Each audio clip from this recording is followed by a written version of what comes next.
হরে কৃষ্ণ। কেমন আছো বন্ধুরা? আশা করি সবাই খুব ভালো আছো। আজ আমি তোমাদের দেখাতে চলেছি চন্দনেশ্বর মন্দির। আমরা দীঘা গিয়েছিলাম, ওখান থেকে চন্দনেশ্বর মন্দিরে যাই। তো তোমরা কে কে চন্দনেশ্বর মন্দিরে গিয়েছো আমাকে কমেন্ট করবে, আর কে কোথা থেকে এই ভিডিওটি দেখছো অবশ্যই কমেন্ট করে বলবে। আর ভিডিওটি ভালো লাগলে লাইক, কমেন্ট, শেয়ার এবং সাবস্ক্রাইব করতে ভুলবে না। আর আমার চ্যানেলে যারা নতুন হয়ে আছে তারা তো অবশ্যই আমার চ্যানেলটিকে সাবস্ক্রাইব করে পাশে থাকা বেল আইকনটি প্রেস করে দেবে, যাতে সবার আগে নোটিফিকেশান আপনার ফোনে পৌঁছে যায়। তো বন্ধুরা, এই হচ্ছে চন্দনেশ্বর মন্দির। মন্দিরে একটা গেট, এর ভেতরে ঢুকে তারপরে হচ্ছে মন্দির আছে। এখানে আরও মন্দির আছে, মানে এই গেটের ভিতরে ঢুকে এর মধ্যেই মন্দির আছে। এটা হচ্ছে বাবা চন্দনেশ্বরের মন্দির, আর ওটা হচ্ছে রাধা কৃষ্ণের মন্দির। এটা বাবা চন্দনেশ্বর মন্দির, এখানে বাবা চন্দনেশ্বর থাকেন। এটা রাধা কৃষ্ণের মন্দির। এর পাশে জগন্নাথ মন্দির আছে, তারপরে আবার গণেশ, লক্ষ্মী এসবেরও একটা মন্দির আছে। তবে খুবই মানে এটা রাধা মাধবের মন্দির, খুবই সুন্দর। আমার তো খুবই ভালো লাগে। এটা উড়িষ্যার মধ্যবর্তী। দীঘায় যে ওখান থেকে টোটো বা অটো অনেক কিছুই থাকে, গাড়ি সব বুক করলে ওরাই নিয়ে চলে যাবে চন্দনেশ্বর মন্দিরে। তো যে যে গিয়েছো শেষে অবশ্যই আমাকে কমেন্ট করবে যে আমি গিয়েছি। আর আর যে যাওনি শেষে গেলে অবশ্যই, দীঘায় যদি যাও অবশ্যই এই চন্দনেশ্বর মন্দিরটি ঘুরে আসবেন, খুব ভালো লাগবে। আমার তো খুবই ভালো লেগেছে। আর আমার মানে একটু থাকতেও ইচ্ছা করছিল, কিন্তু ওরা সমুদ্রে নামবে, আমি নামার ইচ্ছা নেই, ওরা নামবে বলে ওরা আমাকে ডেকে নিয়ে চলে আসে। তো দেখো, এই হচ্ছে বিশাল বড়। এখন সিজন নেই তো, সিজনে এই যে সব পুডলি করা আছে এইসব দোকান হয়ে যায় সিজনের সময়। এখন অফ সিজন, এখন জিনিসেরও এখন খুবই কম দাম, নাহলে সিজনে প্রচুর দাম হয়। এই যে দেখতে পাচ্ছ মেয়ে নন্দী বাবা, এর কানে কানে যা বলবে তাই মনস্কামনা পূর্ণ হয়ে যায়। এই যে ব্রাহ্মণ দাঁড়িয়ে আছে, ওই তো ওকে পয়সা দিয়ে দিতে হবে, আর ওই মন্ত্র বলে পূজা করে তোমার কানে কানে বলে দিতে হবে। এই যে এটা আমি পেছন গেট দিয়ে ঢুকে পড়েছিলাম, ঢুকে এসে বাবাকে দেখছিলাম।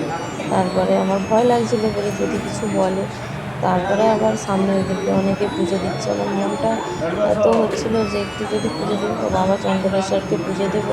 আগের দিন যদি না নিরামিষ খাই তাহলে আমি কী করে পূজা দেবো? ওই জন্যে আমি আর পূজা দিইনি।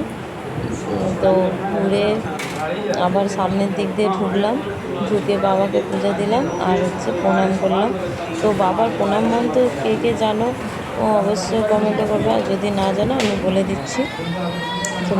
শিবায় সন্ত্রায় করুণাত্রায় হেতয় নিবেদয়ামি চাত্মনা তঙ্গতি পরমেশ্বর।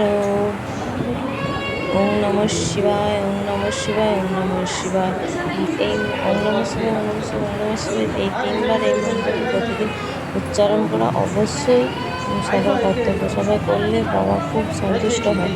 আর বাবার মাথায় বেলপাতা চড়ানোর সময় অবশ্যই নমঃ শিবায়, নমঃ শিবায়, নমঃ শিবায়, ওম নমঃ শিবায় না নমঃ শিবায়। আর বাবার মাথায় বেলপাতা চড়ালে কখনোই ওই ডান্ডিটা দেবে না, ডান্ডিটা কেটে দেবেন, তাতে ডান্ডি দিলে বাবা অসন্তুষ্ট হয়।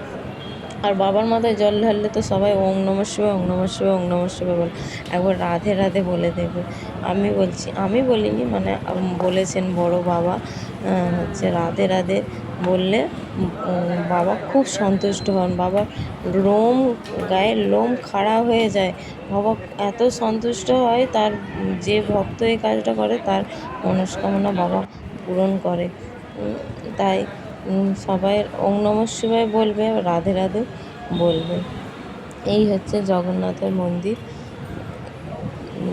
নীলাচল নিবাসায় নিত্যায় পরমাত্মনে বলভদ্রং সুভদ্রাভং জগন্নাথায় তে নমঃ। এই যে জগন্নাথ, সুভদ্রা এবং বলরামের একটা প্রণাম মন্ত্র। জগন্নাথ এবং সুভদ্রা, বলরাম এদের 3জনেরই আলাদা আলাদা প্রণাম মন্ত্র আছে।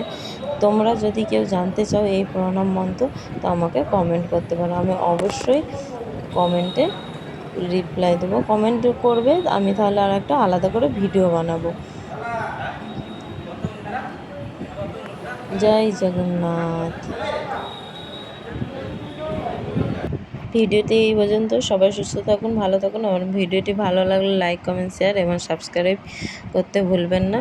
হরে কৃষ্ণ, হরি বল, রাধে রাধে।